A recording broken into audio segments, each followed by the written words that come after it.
मोक्षमार्गस्य नेतारं भेत्तारं कर्मभूभृताम् ज्ञातारं विश्वतत्त्वानां वन्दे तद्गुणलब्धये वन्दे तद्गुणलब्धये। मोक्षमार्ग के नेता एवं कर्म पर्वतों के भेदक और विश्व के सब तत्वों के ज्ञायक चेतन संवेदक सद्गुण आप समान प्राप्त हो यही भावना भाकर देव विनय पूर्वक करूं वंदना बारंबार जिनेश्वर देव बारंबार जिनेश्वर देव। तत्वार सूत्र नामक के महाशास्त्र इसके चौथे अध्याय के आधार पर वैमानिक देवों की चर्चा, ऊर्ध्वलोक का वर्णन अपना चल रहा है। और ऊर्ध्वलोक कहाँ से कहाँ तक है, तो सुमेरु पर्वत से आड़े बाल के बराबर दूरी से, यानी सुमेरु पर्वत से लेकर और ऊपर लोक के अंत तक ऊर्ध्वलोक कहा जाता है। और उसमें देव कहाँ रहते हैं, तो देव पहले स्वर्ग से, वैमानिक देव पहले स्वर्ग से लेकर और सर्वार सिद्धि पर्यंत वहाँ वैमानिक देव रहते हैं। यहाँ कल हमने सूत्र देखे थे कि वैमानिक देवों का स्वरूप बताया जा रहा है। और वैमानिक देव दो प्रकार के हैं, एक कल्पोपन्न और एक कल्पातीत, अर्थात एक कल्पवासी और एक कल्पातीत। कल्प किसे कहते हैं, कल्प किसे कहते हैं, बोलिए। हाँ शशि जी। स्वर्गों को, स्वर्गों को, जिनमें ऊपर वाले। हाँ। रेणु जी लोहाड़िया।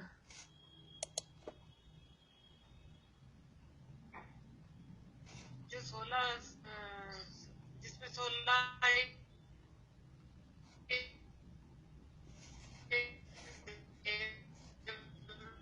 चलिए, आपके नेट थोड़ा स्लो है। हाँ दीपिका जी बोलिए। कल्पातीत है, कल्पों के ऊपर इंद्र और सामानिक आदि देव की कल्पना होती। हाँ उन 16 स्वर्गों को कल्प। बहुत बढ़िया। जहाँ इंद्र सामानिक आदि ऐसे 10 प्रकार के भेदों की कल्पना होती है, उन 16 स्वर्गों को कल्प कहते हैं। ठीक है, तो ये कल्प हैं। और इन कल्पों में जो उत्पन्न होते हैं वो देव कहलाते हैं कल्पोपपन्न। और जहाँ ये इंद्र सामानिक आदि ऐसी कल्पना, ऐसे भेद नहीं है, वो देव कहलाते हैं कल्पातीत। ये कल्पोपन्न और कल्पातीत 16 जो स्वर्ग हैं वो कल्प हैं। 16 स्वर्गों के नाम कल हमने देखे थे। आज कोई सुना सकते हैं, जिन्होंने कल ही सीखे थे, पहले से नहीं, पहले से याद हैं तो अच्छी बात है, लेकिन कल जिन्होंने नए सीखे हैं और आज याद किए हैं, अगर वो सुनाते हैं। सरोज आंटी सुना रहे हैं। हाँ बोलिए सरोज आंटी। बोलो। हाँ। तो धर्म एहसान, सानत कुमार महेंद्र, ब्रह्म ब्रह्मोत्तर और लांतव कापिष्ट, शुक्र महाशुक्र, सतार सस्तार और आनत प्राणत, आरण अच्युत। बहुत बढ़िया। ये 16 स्वर्ग हैं। ठीक है, बाकी लोगों से मैं बाद में सुनती हूँ। ये 16 स्वर्ग हैं। और ये 16 स्वर्ग कैसे हैं, ये एक के ऊपर एक हैं। एक के ऊपर एक तो है, लेकिन ये जोड़े में है, युगल में है, दो दो का जोड़ा है, पेयर है। सौधर्म और ईशान, सनत कुमार और महेंद्र, ब्रह्म और ब्रह्मोत्तर, इस तरह से दो दो के जोड़े में एक के ऊपर एक ये स्वर्ग हैं। तो कल हमने यह सूत्र देखा था। तो यह सूत्र में जो ये विभक्तियां लगी हैं, बाकी तो नाम सीधे सीधे हैं। सौधर्मेशान, सामंत कुमार महेंद्र, ब्रह्म ब्रह्मोत्तर, लांतव कापिस्ट, शुक्र महाशुक्र, यहाँ तक तो कोई विभक्ति नहीं है। विभक्ति मतलब वो संस्कृत के जो भी अस्य, येषु, ये जो संस्कृत के जो होते हैं कोई भी विभक्तियां लगी हुई नहीं है। फिर आगे है शतार सहस्रारेषु, तो सहस्रार में अलग विभक्ति लगा दी और फिर आनत प्राणत यो ये अलग कर दिया, आरण अच्युत यो ये अलग कर दिया, फिर नवसु, यहाँ ये नवसु अलग कर दिया, ग्रैवे केशु, यहाँ फिर अलग विभक्ति लगा दी।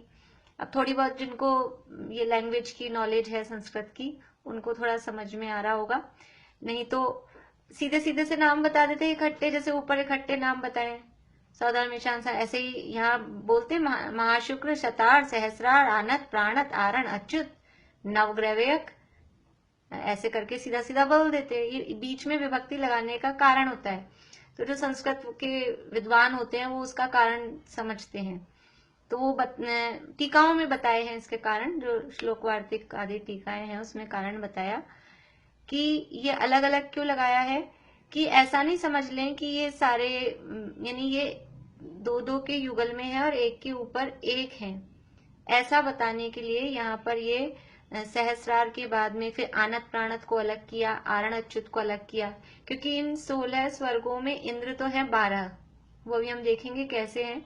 तो कोई ऐसा नहीं समझ ले कि 12 इंद्र हैं तो फिर स्वर्ग भी 12 ही हो जाएंगे, ऐसा नहीं है। इसलिए यहाँ बीच में बस इतना समझ ले, अपने लिए इतना काफी है समझने के लिए कि बीच में जो विभक्तियां लगाई हैं सहस्रार के बाद में आनत प्राणत के बीच बीच में, तो इससे ये उनको बताना है कि ये अलग अलग हैं और दो दो के युगल में है, एक के ऊपर एक है। और नवसु और ग्रैवेकेशु, यहाँ दोनों में नव ग्रैवेकेशु ऐसा एक साथ लिखते, नवसु अलग ग्रैवेकेशु अलग, तो वहां 2 बार क्यों लगाई, क्योंकि अनुदिश का नाम अलग से नहीं दिया, इसलिए नवसु कह के अनुदिश को भी समझ उसमें ग्रहण करना, नवसु अलग कहा और फिर ग्रैवेकेशु कह के, तो 9 ग्रैवेयक हैं और 9 अनुदिश हैं, ऐसा बताने के लिए 2 बार यहाँ पर विभक्ति लगाई है। और विजय वैजयंत जयंत अपराजितेषु, फिर यहाँ अलग कर दिया, और सर्वार्थ सिद्धौच, तो यहाँ भी एक साथ लिख देते विजय वैजयंत जयंत अपराजित सर्वार्थ सिद्धो, एक साथ इकट्ठा नहीं लिखा ना यहाँ भी, तो सर्वार्थ सिद्धि कुछ स्पेशल है, कोई स्पेशल उसमें बात है, इसलिए सर्वार्थ सिद्धि को भी यहाँ पर अलग रखा है। इस सूत्र की इस तरह की व्याख्या है। हम लोगों को लगता है अपन क्यों इसमें दिमाग लगाएं, लेकिन आचार्य ने एक एक शब्द भी कुछ भी लिखे हैं, एक विभक्तियां भी अलग लगाई हैं, तो उसके पीछे कोई ना कोई कारण होता है। अभी आगे हम 10वें अध्याय में जब पहुंचेंगे तो वहां पे भी उसका पहला सूत्र है, वहां भी इसी तरह की बात है, मोह श्याच, फिर ज्ञान दर्शना वर्णांतराय श्याच केवलम, ऐसा कहा, तो एक साथ ही लिख देते मोह ज्ञान दर्शना वर्णांतराय श्याच केवलम, वहां भी इसी तरह के तर्क उठाए कि दो दो एक भी आधा भी अक्षर अगर बढ़ता है ना सूत्र में, तो वो ऐसे नहीं बढ़ाते यूं ही, बहुत पूरी कोशिश करते हैं कि आधा अक्षर भी कम हो जाए, लेकिन वो इतने अक्षर बढ़ा रहे हैं, विभक्ति लगा रहे हैं तो अक्षर बढ़ रहे हैं, तो ये अक्षर बढ़ा रहे हैं, इसका मतलब है उसके पीछे कोई ना कोई कारण है। तो यहाँ इन स्वर्गों की व्यवस्था बताने के लिए अलग अलग इस तरह से विभक्तियां लगाई गई हैं। अब अपने को देखना है कि ये जो स्वर्ग हैं, इन स्वर्गों में पटल हैं, पटल की संख्या मैंने लिखवाई थी, आप लोगों को लिखवा दी थी क्या, हो गई थी 31 पटल, 7 पटल। हाँ वर्षा, अभी कुछ पूछना आपको, बोलिए। पूछना तो नहीं है, वही बताने थे, 63 पटल बताए थे आपने। हाँ नहीं, अभी मैं पूछ नहीं रही हूँ, चलिए बोलिए अब आप, कौन कौन से हैं। पहले में तो 7 पटल है। नहीं नहीं, चलिए रुकिए, पहले में तो 31 पटल है, फिर 7 पटल है, तीसरे में 4 पटल है, चौथे में 2 पटल है, पांचवे में 1 है, छठे में 1 है, सातवें में 3 है और 8वें में भी 3 है। ये 8वां क्या है, स्वर्ग? हाँ पटल नहीं, आप स्वर्ग है, पहले स्वर्ग दूसरा, तो 8 ही स्वर्ग हुए अपने को, 8 ही मतलब पेयर में 8। हाँ 8वां युगल, 8वां युगल, 8वां पेयर, चलिए ठीक है बढ़िया। तो ये पटलों की संख्या हो गई थी कि इनमें इस तरह से पटल हैं। एक पटल से दूसरे पटल के बीच में असंख्यात योजनों का गैप है। बीच बीच में ऐसा नहीं है कि कंटिन्यू है, मतलब बीच में गैप है, बीच में वात वलय हवा है, हवा आकाश है, वात वलय तो नहीं आकाश है समझ लीजिए। तो एक पटल से दूसरे पटल के बीच में असंख्यात योजनों का गैप है। और ये जो रचना है इनकी, देखिए मैं ऐसे नक्शे में बताती हूँ आपको।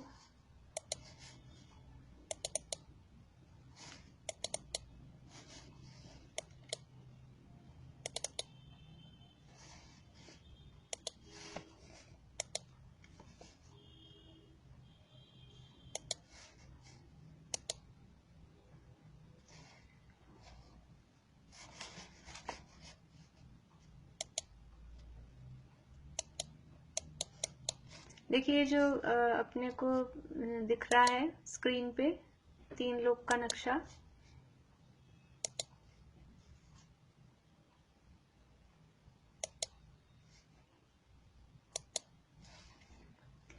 ये अपना ऊर्ध्वलोक है। यहाँ से यहाँ तक दिखाई दे रहा है आप लोगों को, ये ऊर्ध्वलोक है और इसमें ये कल्प है। अभी ये वाले चित्र में इतना पटल बने हुए नहीं है, फिर भी आप समझिए ये पहला युगल यहाँ है। तो इनके बीच बीच में ऐसे गैप है और गैप है, वहाँ आकाश है। जो भी यहाँ गैप है वहाँ आकाश है और एक पटल से दूसरे पटल के बीच में भी असंख्यात योजनों का बीच बीच में गैप है। अभी ये जो ऊर्ध्वलोक हमने देखा था कि 7 राजू का ये ऊर्ध्वलोक है, तो इसमें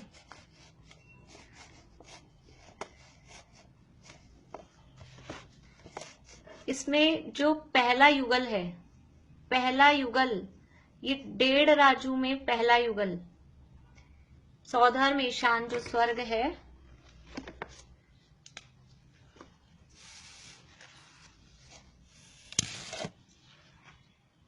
जैसे ये अपना ये ऊर्ध्वलोक है,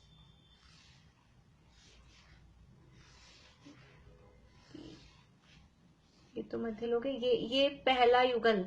तो ये 1.5 राजू, टोटल 7 राजू है ना, 1.5 राजू में पहला युगल यानी सौधर्म ईशान, ये पहला युगल। फिर अगले 1.5 राजू में तीसरा और चौथा यानी सेकंड युगल, ये 1.5 राजू में, ठीक है। मध्य लोक से 1.5 राजू में पहला युगल, उसके बाद में ऊपर अगले 1.5 राजू में दूसरा युगल। दूसरा युगल कौन सा है? सानत कुमार और माहेंद्र। इसके बाद में आधा राजू में फिर है ब्रह्म और ब्रह्मोत्तर, 5वां और 6ठा, ये आधा राजू में, यहां लिखती हूं, ये आधा राजू में। इसके बाद में फिर से आधा राजू में है 7वां 8वां लांतव कापिस्ट। इसके बाद में फिर से आधा राजू में 9वां और 10वां। आधा राजू, आधा राजू में आधा शब्द पे ध्यान देता जाता है तो ऐसा लगता है आधा, लेकिन राजू कितना बड़ा होता है? असंख्यात योजनों का एक राजू होता है। असंख्यात, अनकाउंटेबल इतने योजन एक राजू में होते हैं, उसमें से आधा आधा राजू में ये 9वां 10वां और 11वां 12वां भी आधा राजू में। शतार सहस्रार ये आधा राजू में। कितने राजू हो गए? 1.5 और 1.5 3 4 और 5 राजू यहां तक हो गए। इसके बाद में 13वां 14वां ये भी आधा राजू में और 15वां 16वां ये भी आधा राजू में। यानी कि 3 राजू में तो ये 2 युगल और बाकी के 3 राजू में बाकी के ये 6 युगल।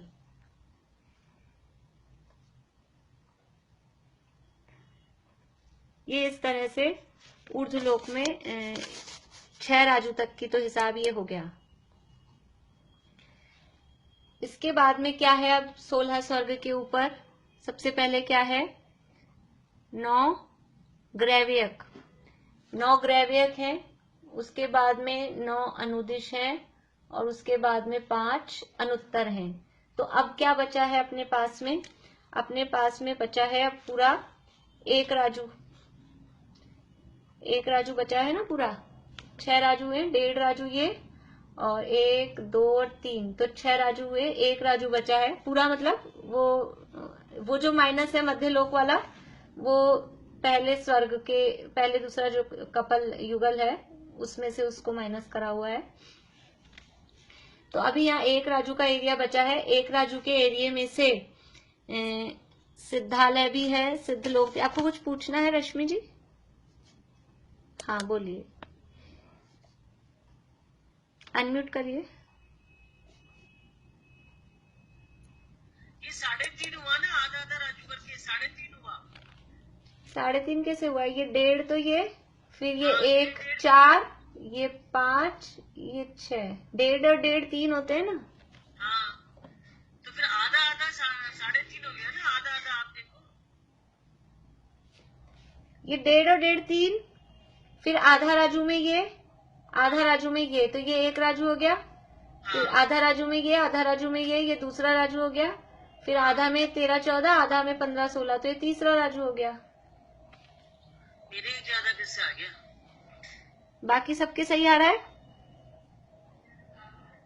सही आ रहा है ना? मीनू दी सही कह रहे हैं तो सही आ रहा है। आप वापस से देखिए, मैं देखो फिर से बताती हूँ। पहला दूसरा है 1.5 राजू में, तीसरा चौथा है 1.5 राजू में, तो 1.5 और 1.5 हो गए 3, 3.5 नहीं हुए। 1.5 और 1.5 को प्लस करेंगे तो 3। फिर 5वां छठा आधा राजू में, 7वां 8वां आधा राजू में, यानी आप ऐसे समझो 5वें से 8वें तक एक राजू, फिर 9वें से 12वें तक ये दूसरा राजू, और 13वें से 16वें तक ये तीसरा राजू। तो 3 राजू यहाँ, 3 राजू यहाँ, तो 6 राजू हो गए, है ना। अब जो अपने पास एरिया बचा है उसमें 9 ग्रैवियक है, 9 अनुदिश है, 5 अनुत्तर है, और इनके ऊपर थोड़ा बीच में गैप होके सिद्धशिला और फिर सिद्धालय, और वो सारा उसके बाद में, मतलब उस एक राजू में वो सारा एरिया ऊपर का आता है। तो यहाँ तक का ये इस तरह का बंटवारा है एरिया वाइज क्षेत्र की तरफ से। अब इनमें विमान कितने कितने हैं, आप लोग इसका भी एक चार्ट जैसा बना सकते हैं। एक साइड में नाम लिख लीजिए युगल करके, सौदामेशान, सनत कुमार, माइन, ब्रह्म, ब्रह्मोत्तर, ऐसा नाम, और फिर ग्रैवियक, अनुत्तर, अनुदिश, अनुत्तर, ऐसा। फिर सबसे पहले जैसे उसमें हमने लिखे ये पटल, तो पटलों की संख्या।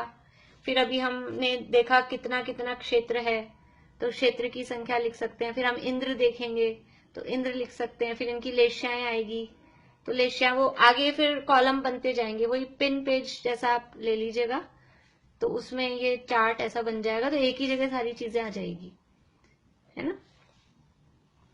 तो अब इनमें विमान, अब एक जैसे अगला जो कॉलम है इसमें विमान कितने कितने हैं, तो देखिए पहले दूसरे स्वर्ग में है विमान, पहले स्वर्ग अलग अलग है विमान।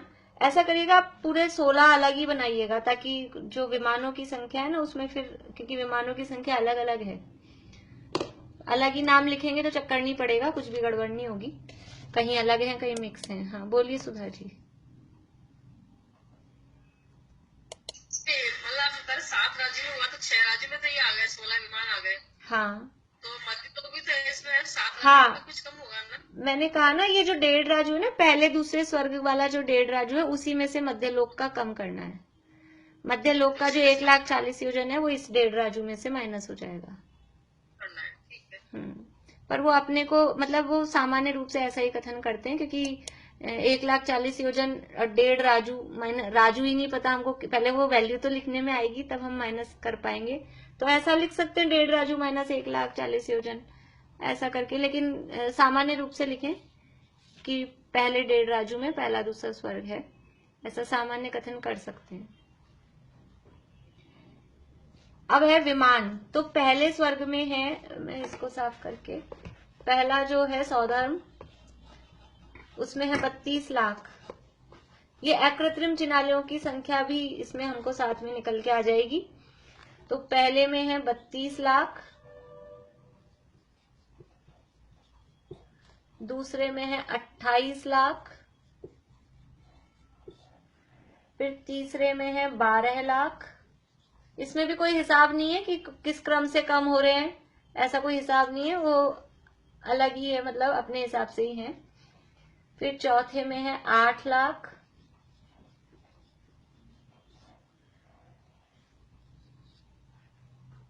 पांचवे में है 4 लाख। ये सब सारी चीजें ना, ये चार्ट हमको बनाना है सबको। मैं यद्यपि आपका चेक नहीं कर पाती हूँ कॉपियां, लेकिन आपको खुद को, एक तो आपके पास हमेशा रहेगा, क्योंकि ये हमेशा याद नहीं रहती है चीजें। जब तक हम पढ़ रहे हैं कुछ चीजें याद रह जाएगी, बहुत सारी चीजें भूल जाएंगे।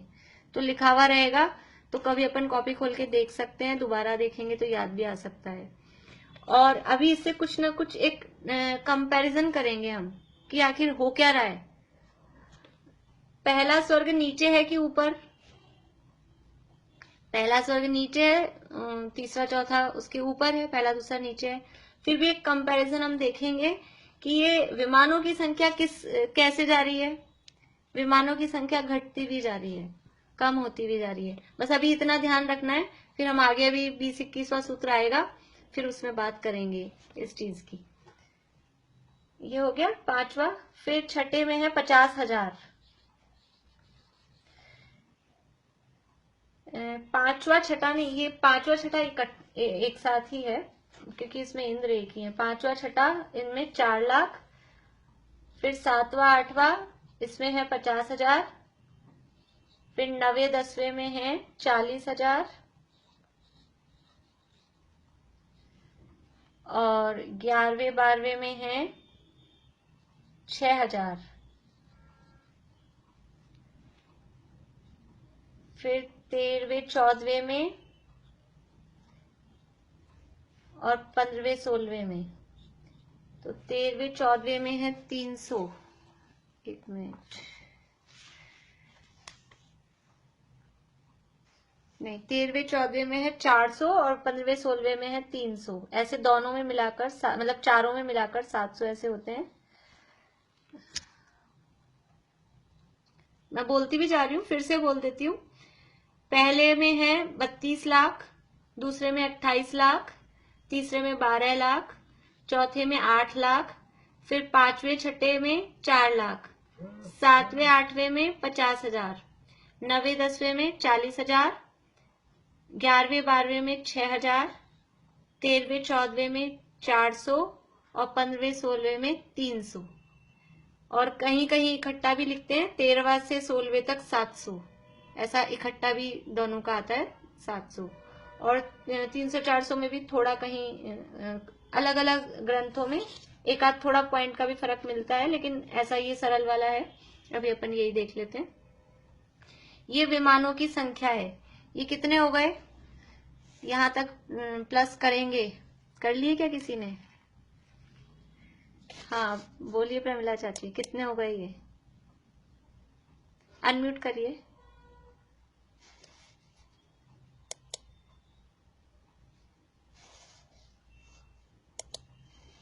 कहाँ गए? हाँ अनम्यूट करिए। 84,96,000। 84,96,000 नहीं, हाँ 700। 84,96,700। हाँ हाँ ठीक है। हाँ सूरत वाले अंकल आप बोलिए। इतने ही है, 84,96,700। और बाकी हमारे पास एक इसका पूरा चार्ट है बना हुआ। हाँ वो तो मैं सबके लिए भेजू, लगी कैसे भेजू? पूरा चित्र से है चार्ट। वही है पूजा छाबड़ा वाली बुक में से? नहीं, पूजा छाबड़ा वाली बुक नहीं, हमारी एक कोई तत्वार चित्र रेखा। हाँ वही चित्र तालिका, वो ये पूजा छाबड़ा वाली मैं भेज दूंगी, मेरे पास भी है। उसमें पूरा चार्ट अच्छा है, पूजा प्रकाश छाबड़ा वाला। हाँ मैं अब पहले अभी इसलिए नहीं भेजी, एक बार पढ़ा दूं फिर भेज दूंगी, तो समझने में आसानी रहेगी इसलिए। हाँ सही बात है। इसलिए। और क्या है, मैं पहले से भेज देती हूँ तो हाथ से मेहनत नहीं करते हैं फिर, और हाथ से लिखने का अलग फर्क होता है, याद होता है। हाथ से हम लिखते हैं ना, बच्चों को क्यों लिखाते हैं, छोटे बच्चों को, वो लिखने का अलग फर्क होता है, इसलिए अपने हाथ से लिखें, वो ज्यादा अच्छा है। बढ़िया। तो ये हो गया, यहां तक तो हो गए 84,96,700 विमान। अभी ऊर्ध्वलोक में अकृत्रिम जिनालय होते हैं। हाँ सरोज आंटी क्या कह रहे हैं? ये दिख नहीं रहा है यहाँ ऊंचा। 11वें 12वें में क्या है? हाँ 6,000। तो ऊर्ध्वलोक में अकृत्रिम जिनालय होते हैं 84,97,023, और अभी अपने पास आए हैं 84,96,700। ये जितने भवन है ना, ये जितने इनके विमान हैं, पहले स्वर्ग में 32 लाख, दूसरे स्वर्ग में 28 लाख। तो ये अब सामान्य आप समझ ही लेना कि जितने इनके विमान होते हैं, भवन होते हैं, रहने की जगह होती है, सब में एक एक अकृत्रिम जिनालय। हो गया सरोज आंटी? सब में अकृत्रिम जिनालय होता है। तो जितने इनके रहने की प्लेसेस हैं उनको काउंट कर लेते हैं तो हमारे अकृत्रिम जिनालयों की संख्या आ जाती है। तो पहले स्वर्ग में कितने अकृत्रिम जिनालय हैं? पहले स्वर्ग में 32 लाख, फिर दूसरे स्वर्ग में 28 लाख, क्योंकि इतने ही उनके विमान हैं और एक एक विमान में अकृत्रिम जिनालय होता है। मैं थोड़ी सी आपको बताऊंगी, पहले स्वर्ग को थोड़ा सा देखने की कोशिश करेंगे हम, मुंह से बोलकर, कानों से सुनकर, लेकिन देखने की कोशिश करेंगे कि कैसी रचना होती है। अच्छा लगता है, पढ़ते हैं, सुनते हैं, देखते हैं, मतलब अकृत्रिम जिनालयों की भी रचना का वर्णन मिलता है। फिर ये अपना हो जाएगा, उसके बाद एक बार वो भी आपको पढ़ के सुनाऊंगी किस तरह की रचनाएं हैं। तो इसके बाद में अभी अपने पास बच गया ना कुछ, ये तो 16 स्वर्ग हुए हैं, अभी 9 ग्रैव्यक हैं, 9 अनुदिश हैं, 5 अनुत्तर भी हैं। तो उनमें कितने हैं? तो 9 ग्रैव्यक में क्या है, एक्चुअल में 9 जो शब्द है, ये आपको ध्यान रखना है। 9 ग्रैव्यक में 9 शब्द, वो 9 संख्या नहीं है कि ग्रैव्यक 9 होते हैं, वो 9 उनके क्या है, 9 उनके पटल हैं, पटल लिखे थे हमने। तो 9 ग्रैव्यक में जो 9 शब्द है वो उनकी मंजिलें हैं, पटल हैं। लेकिन ग्रैव्यक कितने हैं?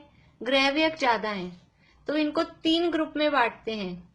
9 जो पटल हैं उनको 3 ग्रुप में बांटते हैं। नीचे के 3 जो पटल हैं वो कहलाते हैं अधोग्रैव्यक, बीच के 3 ग्रुप कहलाते हैं मध्यम ग्रैव्यक, और ऊपर के 3 जो पटल हैं वो कहलाते हैं उपरिम ग्रैव्यक।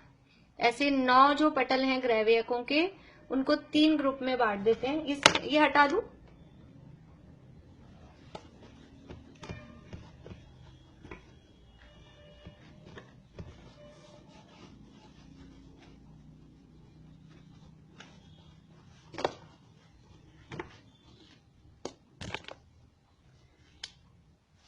देखिए ग्रैव्यक को अपन 3, जैसे ये 9 है, 1 2 3 4,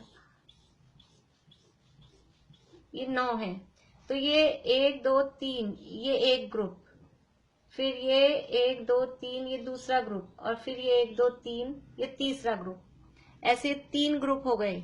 तो ये पटल है, ऐसे 9 पटल। तो ये कहलाएगा, इधर लिखती हूँ, ये कहलाएगा अधोग्रैव्यक, ये कहलाएगा मध्यम ग्रैव्यक, यहाँ से यहाँ तक, यहाँ से यहाँ तक, और यहाँ से यहाँ तक, ये मध्यम ग्रैव्यक, और ये उपरिम ग्रैव्यक। ये 3 तरह के इनके ग्रुप बन गए। तो अधोग्रैव्यक में है 111 विमान, अधोग्रैव्यक में 111 विमान, मध्य ग्रैव्यक में है 107 विमान, और उपरिम ग्रैव्यक में है 91 विमान। 111 है, 107, 109, टोटल मिलके कितने हो गए? ये टोटल हो गए, अकेला अगर अपन 9 ग्रैव्यक के इकट्ठे देखें तो इकट्ठे हो गए हैं 309। तो कॉमन रूप से भी इकट्ठे भी लिख सकते हैं, नहीं अलग अलग करके भी लिख सकते हैं। अधोग्रैव्यक में 111, मध्यम ग्रैव्यक में 107, और उपरिम ग्रैव्यक में 91 इतने विमान हैं। टोटल इनका हो गया है 309। या तो ये 3 लिखने हैं या ये 1 लिखना है, डबल नहीं लिखने हैं, नहीं ज्यादा हो जाएंगे फिर। या तो 309 इकट्ठा लिख लें, या फिर 111, 107 और 91 ऐसा लिख लें। ठीक है। इसके बाद में 9 अनुदिश हैं। वो 9 अनुदिश के पटल कितने हैं? 9 अनुदिश के पटल एक ही है, तो वो एक ही पटल में है, उसमें 9 विमान हैं और 5 अनुत्तर के 5 विमान हैं। तो इस तरह से ये हो गए 309 और ये 14, ये मिलके हो गए 323 और। तो अपनी जो अभी टोटल आया था उसमें इनको और प्लस कर देंगे, तो ये ऊर्ध्वलोक के अकृत्रिम जिनालयों की संख्या। ऊर्ध्वलोक में वैमानिक देवों के भवनों में कुछ लोग जो रोज पूजन करते हैं और तो इस तरह से अर्घ चढ़ाते हैं, ऊर्ध्वलोक के वैमानिक देवों के भवनों में जो 84,97,000 अकृत्रिम जिनालय हैं, उनके चरणारविंद में अर्घम निर्वापामिति स्वाहा। तो ये कौन से हैं 84,97,023? वो ये हैं, और उनको हम यहीं से वंदना करते हैं। किसका हैंड रेस? हाँ, चमेली आंटी बोलिए, अनम्यूट करिए, अनम्यूट करिए। 309 इसके पटल है, क्या चीज है? विमानों की संख्या। पटल तो 9 है। अच्छा। पटल तो 9 है, विमानों की संख्या है।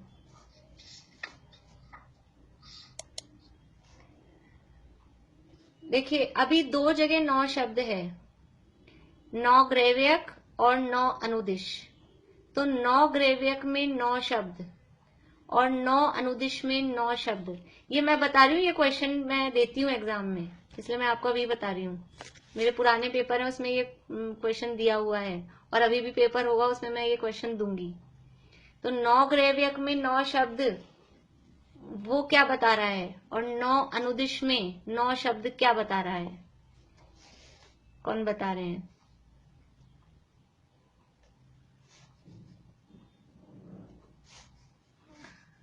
चलिए ज्योति जी बोलिए।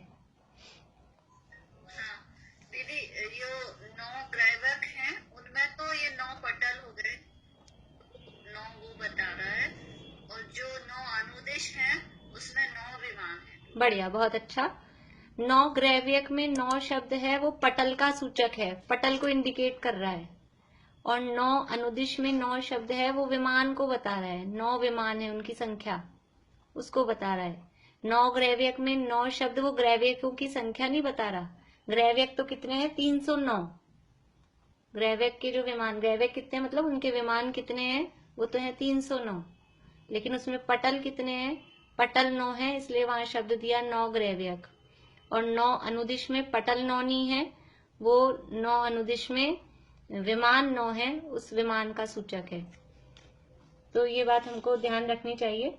अब ये हम साथ में ये भी देख लेते हैं अनुदिशों की रचना कैसी है और अनुत्तरों की रचना कैसी है। तो ये रचना का काम अपना हो जाए। ये सबका टोटल आ गया 84,97,023।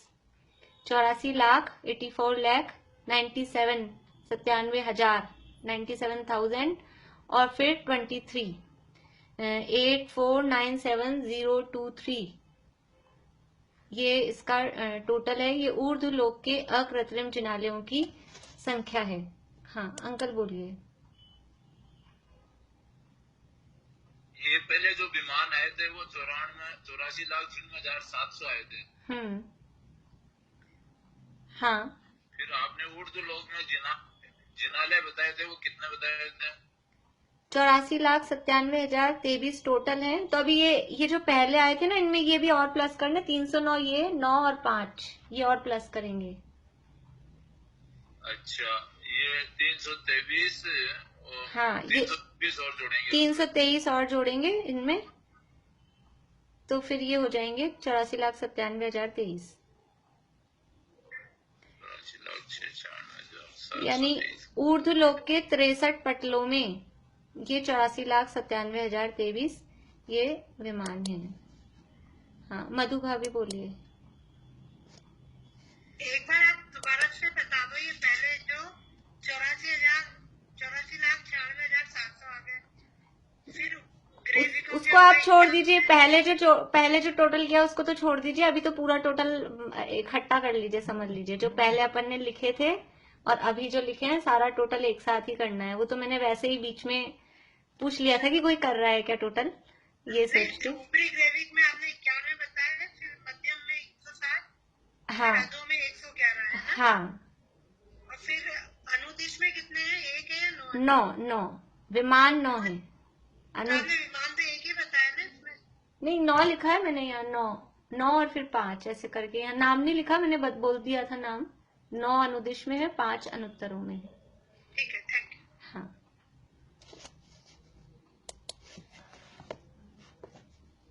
बोलिए शशि जी। ये 84,97,723 होंगे टोटल। 723 में होंगे? नहीं, तो क्या लिखना है? 84,97,023 टोटल आएगा। अभी आप टोटल लिख लीजिए, लेकिन अपने प्लस करके सबको खुद को देखने हैं, चाहे आप कैलकुलेटर से करें चाहे हाथ से करें। प्लस वो 700 में अपन 323 जोड़ेंगे ना, तो वो 700 में 323 जोड़ेंगे तो बीच में एक जीरो आ जाएगा, तो वो अकेला 23 बच जाएगा। इसीलिए अपने हाथ से करेंगे ना तो कॉन्फिडेंस आएगा, अपने हाथ से करेंगे तो कॉन्फिडेंस आएगा। इसलिए 1 मिनट आप लोग 1 मिनट वेट करिएगा। ये जो अपन ने लिखे हैं पूरे 32 लाख, 28 लाख, 12 लाख, ये सब सारे पूरे प्लस करके इसका सबका टोटल आएगा 84,97,023। ठीक है, इन सबको खुद को सबको अपना अपना जोड़ लगाना है, और जो अपने आप नहीं लगाएगा उसको समझ में नहीं आएगा, इसलिए सबको अपना अपना जोड़ लगा के ही देखना है। आपको कुछ पूछना है रजनी जी? नहीं, चलिए, क्योंकि वरना वो चक्कर समझ में नहीं आएगा। ये अभी तो 700 थे और अभी 23 आ गए, ये कहाँ से क्या आ रहा है। जोड़ेंगे तो समझ में आ जाएगा, बस प्लस करना है इतना सा। चलिए, ये हो गया। अब है ये अकृत्रिम चैनल। हाँ, मैं वो रचना बता रही थी आपको।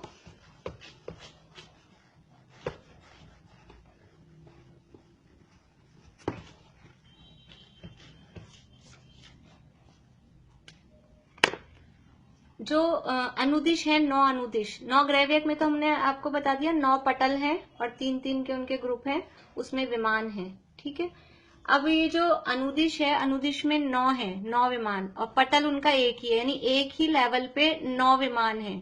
तो कैसे है कि एक विमान तो है बीच में, सेंटर में। अभी और भी अपने को वो रह गया अपना, कल ये पढ़ने लगे, विमानों की रचना भी देखनी। अभी ये देख लीजिए, फिर आगे मैं विमानों की रचना भी बताती हूँ आपको।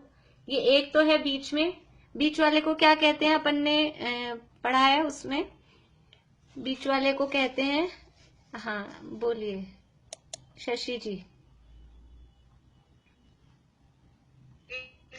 इंद्रक, बढ़िया। बिल नहीं, यहाँ पर बिल नहीं है लेकिन हाँ, बिल होते हैं नरक में, ये है स्वर्ग, यहाँ बिल नहीं होंगे, यहाँ है विमान। तो बीच वाले को कहते हैं इंद्रक विमान। और फिर 4 दिशाओं में, पूरब, दक्षिण, पश्चिम और उत्तर, दिशाओं के नाम आप इसी क्रम से याद रखा करें, इसी क्रम से बोलें। अपन पूरब, पश्चिम, उत्तर, दक्षिण बोलते हैं, लेकिन जब अपन रचना बनाएंगे 3 लोक की, तो पूरब से स्टार्ट करेंगे, पूरब, दक्षिण, पश्चिम और उत्तर, क्योंकि जो नाम होते हैं वो भी उसी क्रम से। अभी जो ये है ना, विजय, वैजयंत, जयंत, अपराजित, वो उसी क्रम से हैं। यदि हम अपनी पूरब, पश्चिम, उत्तर, दक्षिण लगाएंगे तो नाम गलत दिशाओं में पहुंच जाएंगे। तो ये हो गए, बीच में एक इंद्रक विमान है, फिर 4 दिशाओं में है, और फिर 4 विदिशाओं में है। इस तरह से ये 9 अनुदिश हैं, नहीं सॉरी, हाँ 9 अनुदिश हैं, ग्रैविक नहीं, अनुदिश हैं। एक है बीच में इंद्रक विमान, 4 है दिशाओं में और 4 है विदिशाओं में। ये है अनुदिशों की रचना। अनुदिश, 9 अनुदिश एक ही लेवल पे। अभी बोर्ड पे तो ऐसा दिख रहा है, ऐसा आप समझेंगे यूं फ्लैट सरफेस पे, तो एक बीच में है, 4 दिशाओं में और 4 विदिशाओं में, इस तरह से। और अनुत्तर कैसे हैं, इसको हटा दूं?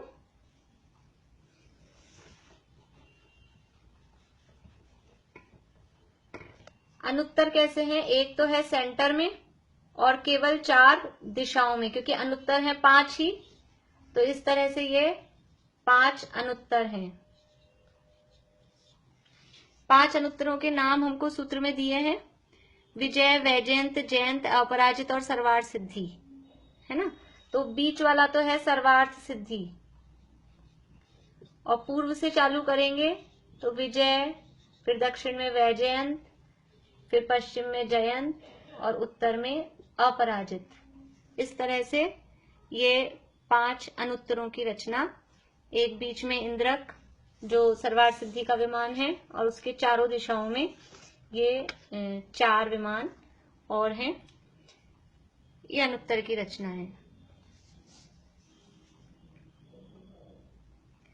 अब बाकी पहले स्वर्ग से लेके 16 स्वर्गों में किस तरह से विमानों की रचनाएं हैं वो भी हम देख लेते हैं। आज अपन पाठ नहीं करेंगे, आप लोगों को पाठ सबको खुद को सेल्फ करना है। ये कम से कम जैसे ये वाला जो सूत्र है ना बड़ा 19 नंबर का, ये तो सबको अपना अपना बोलना ही है, प्रैक्टिस करनी है।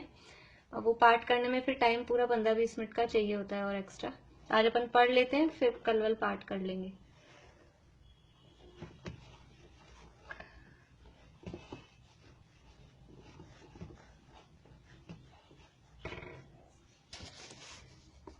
हाँ मीना चाची बोलिए।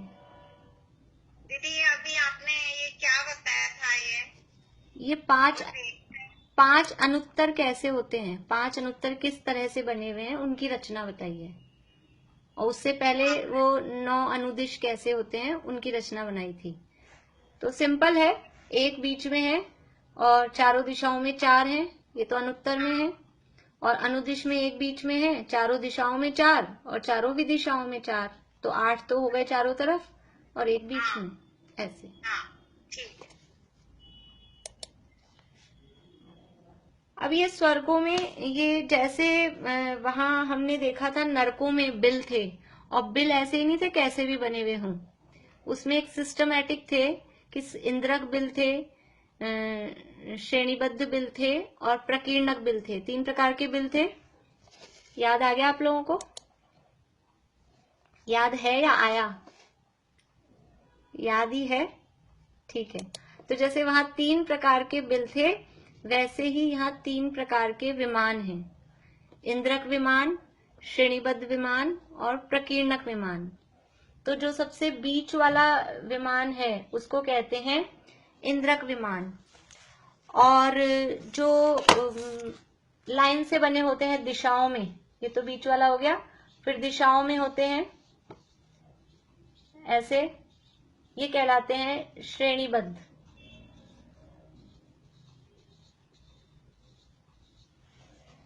ये इस तरह से जो दिशाओं में लाइन से हैं वो कहलाते हैं श्रेणीबद्ध। और जो कुछ भी ऐसे ऐसे ऐसे बिखरे हुए होते हैं कहीं भी, जिनका कोई ऐसा सिस्टम नहीं होता है, वो कहलाते हैं प्रकीर्णक। ठीक है। जो बीच वाला है वो कहलाता है इंद्रक। तो हर पटल में एक इंद्रक है, हर पटल में एक इंद्रक विमान है। तो कितने इंद्रक विमान है टोटल ऊर्ध्वलोक में? हाँ मीनू दी,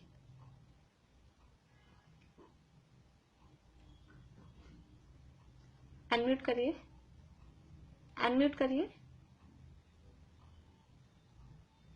हर पटल में एक हुआ तो 8 ही हुए ना?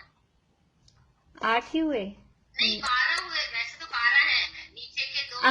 अंकल बोलिए। 63 बताए थे। हाँ 63 पटल है, तो हर विमान, हर पटल में एक इंद्रक है, तो 63 ही तो होंगे। कोई बात नहीं, 63 पटल हैं, हर पटल में एक इंद्रक विमान है, तो 63 इंद्रक विमान पूरे ऊर्ध्वलोक में हो गए। सर्वार्थ सिद्धि जो है ना वो भी इंद्रक विमान है, वो उसमें काउंटिंग में 63 में आएगा। जो जो भी है सबके नाम वाम दिए हैं, अपन केवल 1-2 नाम याद करेंगे। जैसे अपन ने अधोलोक की रचना में 2 नाम याद किए थे। पहले नरक के पहले पटल के इंद्रक बिल का क्या नाम है? पहले नरक के पहले पटल के इंद्रक बिल का क्या नाम है? चमेली आंटी बता रहे हैं, बोलिए चमेली आंटी।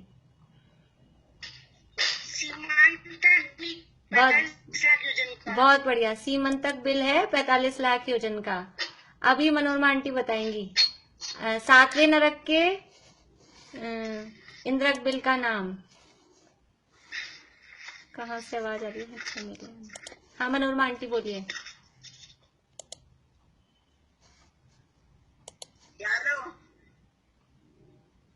आवाज आई आपकी लेकिन समझ नहीं आया। कहाँ हैं आप? रारव, रौरव नहीं। सब बहुत जल्दी जल्दी जगह चेंज कर लेते हैं। हैंड रेज होता है ना, तो मैं किसी को अनम्यूट ही नहीं कर पाती हूँ एकदम से। हाँ शिमला भाभी बोलिए। प्रतिष्ठान नामक बिल है 7वें नरक का। हाँ बढ़िया। अप्रतिष्ठान, अप्रतिष्ठान है 7वें नरक का इंद्रक बिल। तो जैसे वहां के ये 2 नाम याद हमने किए थे, और जो सेम है, जैसे वो पहले नरक के पहले पटल का इंद्रक बिल वो 45 लाख योजन का था, वैसे पहले स्वर्ग के पहले पटल का जो इंद्रक विमान है वो भी 45 लाख योजन का है। जैसे लास्ट वाले नरक का जो इंद्रक बिल था वो 1 लाख योजन का है, ऐसे ही सबसे लास्ट वाला जो इंद्रक बिल है वो भी 1 लाख योजन का है। ये चीजें सिमिलर हैं, इनमें नाम अलग हैं केवल। तो पहले स्वर्ग के पहले पटल के इंद्रक विमान का क्या नाम है वो हमको याद करना है। वो नाम है ऋजु या ऋतु। 2 नाम आते हैं, ऋजु नाम ज्यादा चलता है। ऋजु नामक इंद्रक विमान, जैसे ऋतु लिखते हैं, ऋतु से ऋजु, ऐसा ऋतु भी मिलता है, ऋजु भी मिलता है। उन नाम में थोड़ा सा डिफरेंस आ जाता है। हम ऋजु नामक इंद्रक विमान लिख सकते हैं, दोनों भी लिख सकते हैं।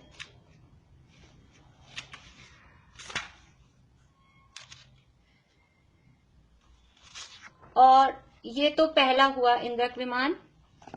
और अंतिम इंद्रक विमान कौन सा आएगा बता सकते हैं? वो नाम हमको सबको याद है। हाँ बोलिए सुधा जी। सर्वार्थ सिद्धि। बढ़िया, सर्वार्थ सिद्धि लास्ट वाला वही है, सबसे एंड में वही है। तो सर्वार्थ सिद्धि का जो विमान है वो सबसे अंतिम इंद्रक विमान है, और वो कितना बड़ा है? 1 लाख योजन का।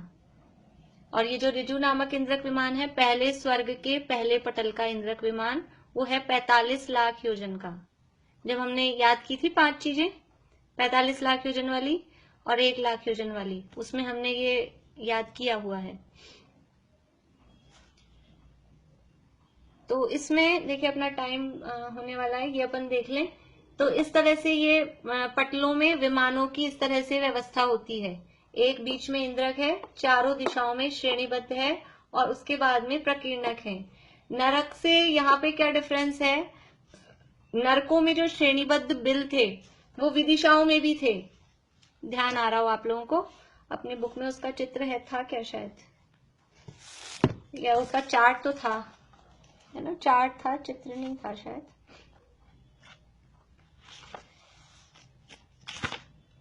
चार्ट है, चित्र नहीं है। नरकों में जो थे बिल, वहां यहाँ इधर भी थे, विदिशाओं में वहां ऐसे भी थे, इस तरह से। और आपको ध्यान हो तो हमने देखा था कि ये 49 थे वहां, और फिर अगले अगले पटल में एक एक कम हो रहे थे। दिशाओं में 49 थे और विदिशाओं में 48 थे। ये तो वहां की बात है, अभी यहाँ अलग है संख्या। तो यहाँ स्वर्ग में जो विमान है वो दिशाओं में तो है श्रेणीबद्ध विमान, लेकिन विदिशाओं में श्रेणीबद्ध विमान नहीं है। स्वर्ग में, स्वर्ग के जो पटल हैं उनमें विदिशाओं में श्रेणीबद्ध विमान नहीं है। एक विमान बीच में इंद्रक है, चारों दिशाओं में श्रेणीबद्ध है। तो पहले स्वर्ग के पहले पटल में कितनी है? एक एक दिशा में कितने हैं? तो एक दिशा में है 62, 62 हर दिशा में, मतलब ऐसे 62 विमान 62 है। फिर हर पटल में एक एक विमान कम होता जाता है, और फिर लास्ट में पहुंच के बस वो सर्वार्थ, वहां जब पहुंचेंगे अनुत्तर में तो एक बीच में और चारों तरफ एक एक, इस तरह से वो इनका सिस्टम है। यानी कि फिर से बोलती हूँ, जो पहले स्वर्ग का पहला पटल है उसमें बीच में इंद्रक विमान है, और चारों दिशाओं में श्रेणीबद्ध विमान है, और हर दिशा में 62 विमान है पहले स्वर्ग के पहले पटल में। तो 62 पूर्व में, 62 दक्षिण में, 62 पश्चिम में, 62 उत्तर में। फिर जब पहले स्वर्ग के दूसरे पटल पे पहुंचेंगे तो कितने विमान आएंगे श्रेणीबद्ध, तो वो हो जाएंगे 61, 61 हो जाएंगे। फिर तीसरे पटल पे पहुंचेंगे तो वो हो जाएंगे 60। ऐसे करके एक एक कम होता जाएगा। जैसे जैसे ऊपर ऊपर के पटलों में पहुंचेंगे तो एक एक विमान कम होता जाएगा। और इस तरह से जैसे वहां अपने को नरकों में चार्ट दिया हुआ है बिलों की संख्या निकालने का, वैसे ही इनको भी कैलकुलेट करते हैं। मैं केवल आपको बता रही हूँ, करना नहीं है, जिसकी इच्छा हो वैसे देखे। कि एक तो है इंद्रक, टोटल इंद्रकों की संख्या निकाल ली, 63 टोटल इंद्रक हो गए हैं। या एक स्वर्ग से संबंधित, जैसे पहले स्वर्ग में पटल कितने हैं, 31 पटल हैं। पहले स्वर्ग में 31 पटल हैं, तो 31 इंद्रक हो गए पहले स्वर्ग में। फिर श्रेणीबद्ध इस तरह से निकाल सकते हैं, पहले पटल में कितने श्रेणीबद्ध हैं, तो 62 को 4 से गुणा करो, और फिर दूसरे पटल में, फिर तीसरे पटल में जितने जितने हैं, तो इंद्रक और श्रेणीबद्ध को टोटल संख्या में से माइनस कर देंगे। 32 लाख है पहले स्वर्ग की टोटल संख्या, तो 32 लाख में से इन सबको प्लस माइनस कर देंगे तो प्रकीर्णक की संख्या आ जाएगी। ये मैंने आपको बस जो लोग समझते हैं, जो इंटरेस्टेड है, उनको ऐसे थोड़ा सा तरीका बताया है। बाकी अपने को वो नहीं करना है, अपने को केवल इतना सा ध्यान रखना है, टोटल संख्या जितनी है वो। और ये रचना इस तरह से है, ऐसी वो रचना है। बाकी अभी यहीं पूरा करते हैं, टाइम अपना हो रहा है। आप लोगों को क्वेश्चंस हैं वो लेते हैं। बोलिए ज्योति जी। दीदी इसमें जैसे पहले में स्वधर्म और एहसान दो रहेंगे ना। हाँ, तो फिर वो कल करेंगे, आज अभी टाइम हो गया, अपनी बात तो अभी इसमें और है। अब इन्हीं में से स्वधर्म और ईशान स्वर्गों के ये विभाजन किस तरह से होंगे, इसी में से होंगे, वो कल अपन देखेंगे इसी में से। आज क्योंकि फिर बहुत ज्यादा भी हो जाएगा। बताया ना। हाँ जी, सर्वार्थ सिद्धि का जो 1 लाख हाँ, आपका कोई नाम है क्या? नाम सर्वार्थ सिद्धि है ना, उस विमान का नाम सर्वार्थ सिद्धि है। 1 लाख योजन का वो विमान है, उसका नाम सर्वार्थ सिद्धि है। बीच वाला जो इंद्रक है ना, 5 अनुत्तरों में जो बीच वाला इंद्रक विमान है, उसका नाम सर्वार्थ सिद्धि है। सर्वार्थ सिद्धि। हाँ, मनोरमा आंटी बोलिए, आप अनम्यूट करिए। ज्योति जी आपका हो गया कंप्लीट? हाँ, ये 63 इंद्रक विमान कैसे आए आंटी? 63 पटल हैं, पटल टोटल 63 हैं ऊर्ध्वलोक में। हमने पटलों की संख्या लिखी थी कल परसों, 31 हैं, फिर 7 हैं, फिर 4 हैं। वो 63 पटल हैं, यानी 63 मंजिलें हैं, और हर मंजिल में 1 इंद्रक है, तो 63 ही इंद्रक हो जाएंगे। हाँ, और किसी को प्रश्न है?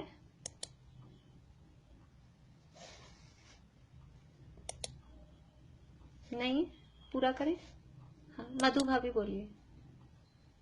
ये जो आपने बताए ना 63 पटल, हाँ, जैसे कि आपने पहले युगल में 31 पटल है, तो हाँ, मतलब पहला सर्व और दूसरा सर्व मिलाकर 31 है। हाँ, मिला के वो दोनों एक ही लेवल पे है ना एक्चुअल में। अभी कल हम देखेंगे तो आपको थोड़ा सा ख्याल में आ जाएगा किस तरह से हैं। दोनों एक ही लेवल पे हैं, तो एक ही लेवल में उनमें दिशाओं के हिसाब से स्वर्ग में डिवीजन है, तो एक ही लेवल पे दोनों के मिलाकर लेयर्स यानी पटल तो 31 ही हैं। ओके,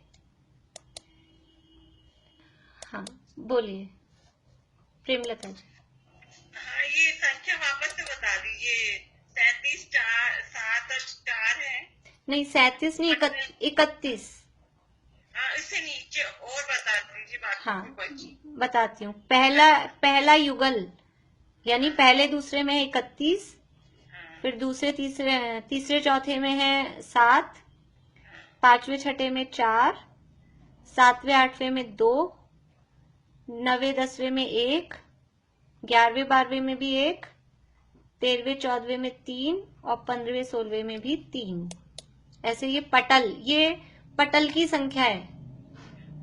पटल अलग चीज है, विमानों की संख्या वो अलग चीज है।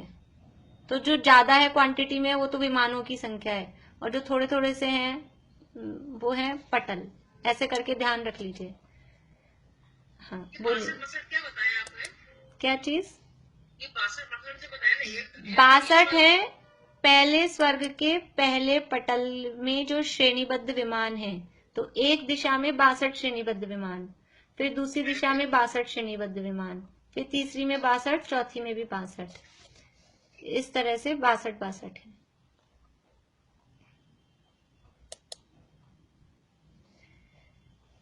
चलिए, और किसी को है प्रश्न? चलिए पूरा करते हैं। हाँ, दीपिका जी बोलिए। 62 से तो लास्ट में सर्वार सिद्धि में एक कैसे बचेगा? 63 है ना पटल? पटल 63 है, पर वहां पर कम नहीं होगा, यानी वहां बचेगा एक एक। संख्या 62 ही है, अनुदिश में विदिशाओं में हो गए, इसलिए वहां कम नहीं हो रहे, वहां इतने इतने ही हैं, पर पहले में है 62 ही, इसी तरह से। अंकल बोलिए।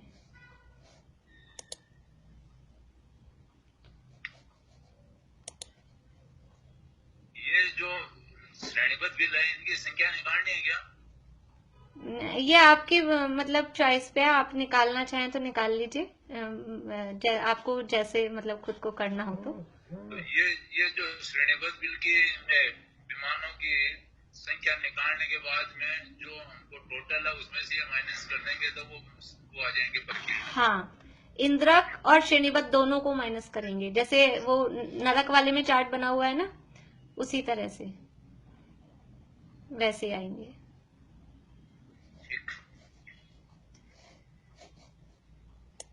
चलिए, जिनवाणी स्तुति बोलते हैं।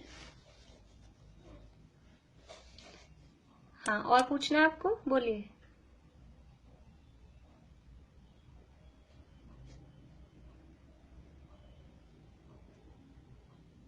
अनम्यूट करिए। हर्षिता। पूछना नहीं है हमको, ये हो नहीं रहा वापस। ठीक।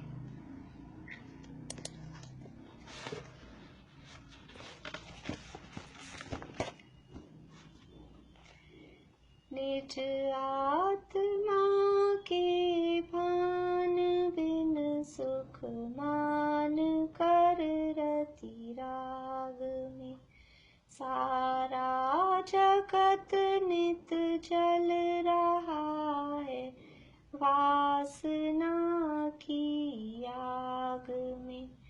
तुम वेद विरहित वेद विद जिन वासना से दूर हो, वसु पूज्य सुत बस आप ही आनंद